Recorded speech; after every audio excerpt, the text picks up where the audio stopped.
صبر کوونکو سړي صبر څه ته ویل شي صبر دې ته نشي ویل چې سړی جاړي مصیبتو پر جادي راځي سړی دې سړی ویل کې جاړه ما بڑا صبر کوا نه جهاد صبر نه وي سړی جاړي په مصیبت کې په پریشانۍ کې نو دې صبر کوي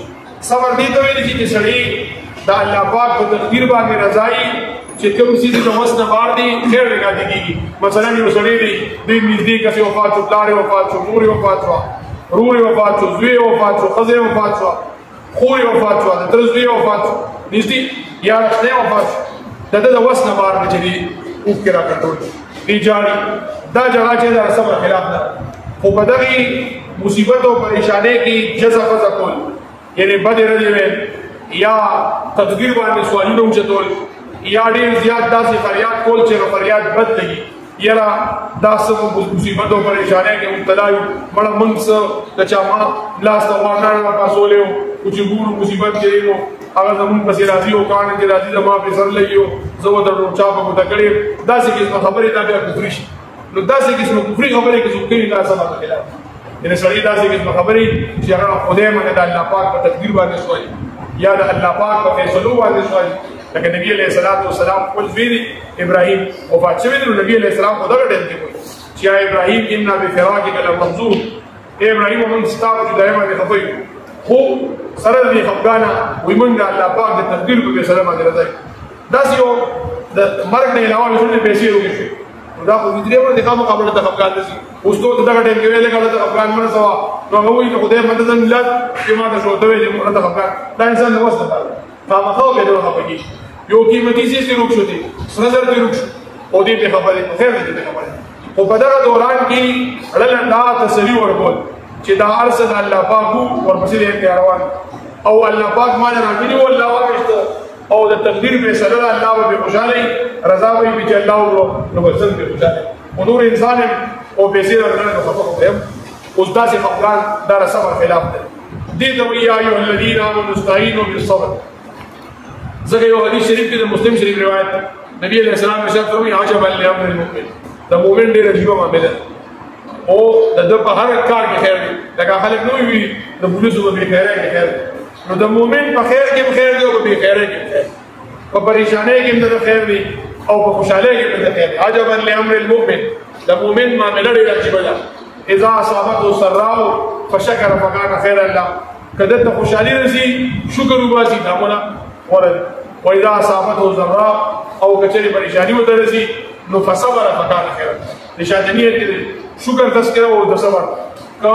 رات رسي شکر وباسي کو پریشانی رسي صبر کوي نو د دې خیری کو خیر او په خیر کې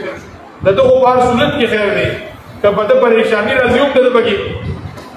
لکه هغه وایي زمون په کې تاوان دي کوم غټلې او رانه نو کې شنو په هغه باندې صبر کولو کې وا الله پاک اجر او ثواب راکړي اوس دا هم خو کافران کې یا نور خلک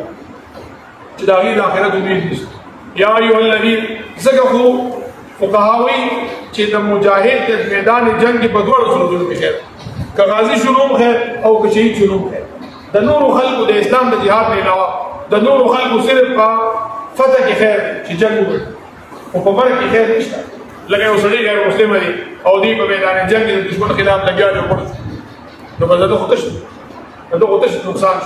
ځکه د دنیا میلا او د خوشتنه هغه لپاره ایمان شرط دی او یو سړی مؤمن دی په میدان جنگ کې د کافر خلاف جنگي نو خیر دی کو غټیو کې ویلي یا ایو الذین آمنوا استعینوا بالصبر والصلاة اے ایمان خاوندانو تاسو مدد حاصل کړئ په صبر سره او صلاة خصوصا سره یو مونږ دغه مونږ داسې عمل لې چې دا انسان لا د ټول نیکو ترغیب ورکړي او د ټول نه بد نه مني ان الصلاة تنهى عن الفحشاء والمنکر ان الله مع الصابرین دا الله پاک مدد صابرین سره دی د دې مایت او یو دیوالی نه یو خاص قسم مایت ورات دي دا نه چې الله پاک علی اعوذ بالله د جسم په اعتبار سره انسانانو سره مطلب دا دی چې مدد الله پاک دا الله مدد انسانانو سره مایت یو خاص قسم مایت ولا تقولوا چونکی باندې د جهاد حکم روان دي نور پسې نور د تسلیل لپاره وی ولا تقولوا تاسو نو لمن يقتل في سبيل الله هغه خلق د کوم چې قتل کړي شهیدان چې د الله په لار کې اموات نه دي وړي موه بل احیاء بلکې غي جهدي دي ولكن لا تشعرون تاسو ته پته نه دلته یو خبره ځم کیره په دې کې چې قبر کې کې خودو سره ټول خلک جمع شي شهید نه ټول خلک حتی چې کافر دې هم جمع شي مؤمن خو زندگی د حساب کتاب لپاره اوس کافر هم جمع شي خو پریشانی کې جمع شي ځکه چې داغه جمدانه خو داغه لپاره خطرناک ده چې پریشانی ته او د جهنم د طرف نو د کې ګلوشي یو پسله یو چجه په بل چجه کې ورشي په په بل په کې ورشي داغه لپاره پریشانی ده الله دې موږ ساتي مولا دې زموږ ټول ایمان سلامت او د مؤمن لپاره جمدانه دې کو د لپاره په د جنت د طرف نه کې ګلوشي او دون تعهد دې نگاه په قبر ګلوشي چې دې خو څوک چې نظر کې کنه نو قبر دا څه چې ګوري برجي ګوري هر طرف ته یو ته دلال دې کو درې